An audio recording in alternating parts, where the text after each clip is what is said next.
All right, check it out. This is an exciting video for you because we've got the brand new Volkswagen Golf GTI. Yep, and over the next 3 days, Tommy, we're going to highlight the three most, I think, exciting cars that Volkswagen builds at TFL. We're calling it Volkswagen Week, and we're starting with this, the brand new GTI.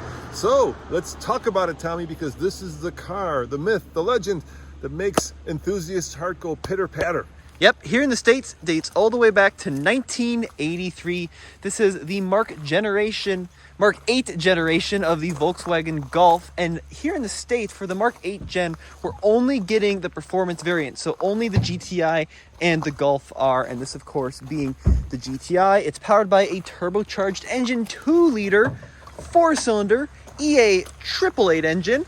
Now, the power output on this, 241 horsepower, 273 pound-feet of torque, and this is available in both a manual and automatic transmission. Yeah, you bet, Tommy. That is the great news that Volkswagen is still building a manual transmission car, and this one is actually the manual. How exciting is that? Because let's face it, Tommy, with electrification coming, manuals are going the way of the dodo, and that hurts. All right, so let's talk about the design. Now, I truly like what they've done for this latest generation of Golf GTI. It's more angular, it's more aggressive, and it just looks more exciting in general. You still have the dual tips in the rear, but everything's more squared off, more square-jawed, tons of different color availabilities. Of course, the GTI does have the bright red brake calipers, which look great contrasted against the black wheels, and this kind of flat gray. Overall, an exceptionally good-looking car. Still have the iconic GTI red streak across the front, and the badging, just phenomenal. And you know, they've gone with a theme of honeycomb, Tommy, so there's this honeycomb new front end. And let me turn on the lights, because get this, how many fog lights do you think this car has? Well, the answer is 10. Let me show you. Let me turn them on. Maybe daytime running lights is more of a good description for them, but you can actually see in the bottom portion of the grille, we got the running lights, and we got the honeycomb fogs on both sides of the vehicle. How crazy is that? That is one of the new iconic design elements of the Volkswagen Golf GTI. And let's get that engine note. Yep. All right. We've got just a little bit of a burble. Nothing too crazy. Check out these seats, dude. Oh, they are so cool. Aren't those cool? Yeah, the fabric plaid seats, iconic to the Volkswagen Golf GTI, and this car has it. Plus, check out the bolstering. Pretty aggressive on the bolstering. Yeah, I gotta say, these seats are super comfy. And like I said, Tommy, I've got a manual transmission now. There's a whole bunch of things that are missing in this car, and they all have to do with buttons and knobs. In other words, as far as I know, there's only one start-stop button, and then there's only one knob over here, which is the mirror adjust. Everything else has gone haptic, and that includes the volume and the tuning knob. And as you know, the tuning knob being gone didn't work out all that well for Honda, did it? Or the volume knob being gone. So now we've got this little like slider control. Even the sunroof operates on a little haptic slider, kind of like the Volkswagen ID4. And you can see that's the issue, is you spend a lot of time kind of futzing with it. But let's talk about some of the interior features. Do you mind scooting forward a little bit so we're not in the sun here?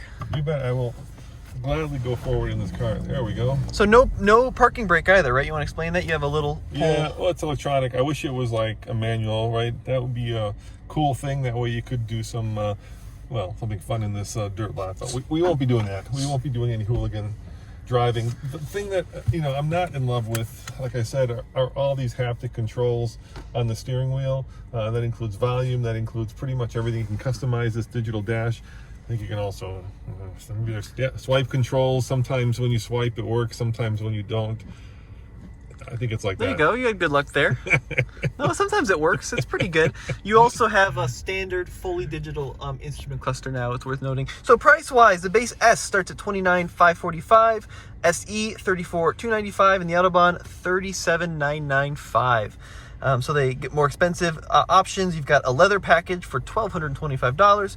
You've got black wheels as another option, and destination is $995. Now, you want to talk about the manual as we start moving along here? Yeah, I do want to talk about the manual because it's what makes that driver slash machine interface possible. Hey, let's put it in sport mode. Let me see if we can figure out where that is. Yeah, sure. So you go mode selection. Yeah.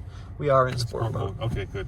So the manual transmission's pretty cool. So here in the US, we don't get a detuned variant of this 2-liter EA 888. So in previous generations of Golfs, sometimes the US market gets a little screwed on the horsepower, but not in this case. Oh yeah.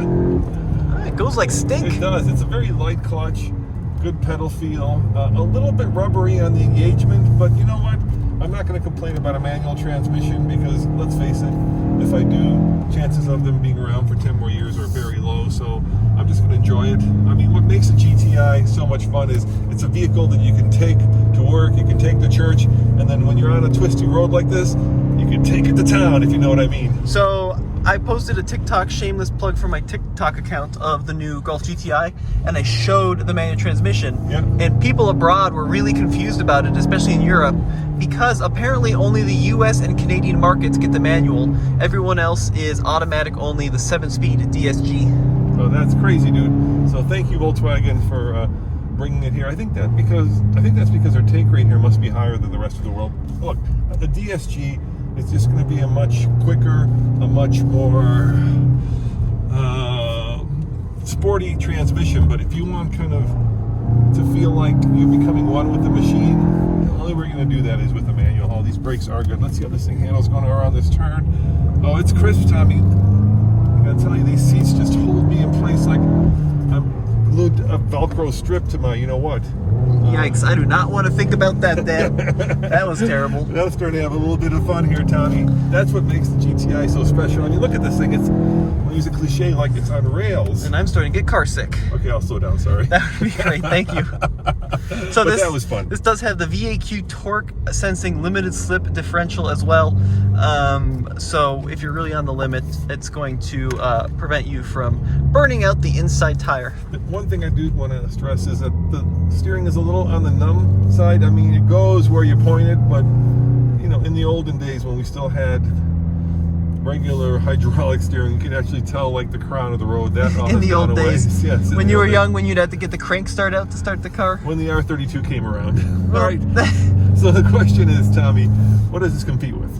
Well, the GTI, of course, is in a very competitive set. Think of vehicles like the Hyundai Veloster N, right? Yeah, and perhaps the Honda Civic Si as well. There might be more competing with the Golf R. How about the... well, I think Si was this car. Golf R would be Type R. How about the WRX? Yeah, potentially the WRX. I think there's some carryover there as well. Once upon a time... Well, like Focus ST would be another one if that was still around. Yeah, right? once upon a time a hot hatch was a thing, but now all the hot hatches have gone away. Replaced by, I guess, what, hot sedans? No, hot crossovers. Hot crossovers, yeah. It's no longer a thing, at least not here in the U.S. That's a shame, Tommy, because, you know, the magic of this vehicle is they took a car that was basically an economy car, a Golf, right? That you would drive in a very uninspired way to work or, you know, to visit your friends, and they turned it into something that had magic or has magic. And I think that magic is still here. I think over the years, Volkswagen has probably refined it to a point where it's no longer as raw as, like you said, like a Kona. The Veloster. And or maybe even a Civic Type R. But that's good if you're an older person like me. All right, maybe I'm not that old yet. You know, it's a kind of vehicle that fits a lot of age groups, right? You could get behind this wheel and have street cred, and I can get behind the wheel and have street cred. You know, I do not have any street cred behind the wheel of a Civic car, nor do I fit in those very tight seats. So. Yeah, but a Civic Type R has got a lot more horsepower. Right, I think this is more Civic Si. Wouldn't you agree? Yeah, exactly. So, Which is also a manual. Yes, also a manual transmission. Absolutely right. So, guys, let us know what you think of the new Volkswagen Golf GTI. Let's go ahead and hop on out and we'll close this puppy up. Yep, you bet. So Tommy, like I said, this is Volkswagen week. So tomorrow we are going to feature the GLI, and the day after that we're going to feature, of course, the almighty Golf R. So if you're big fans of Volkswagen, as you can tell, I'm also a fan, then come on back the next 3 days and check out the hottest, the fastest, the funnest Volkswagens that you can buy nowadays. And Tommy, close it out. We'll see you guys next time on another episode of the Fastlane Car and another episode of Volkswagen Week.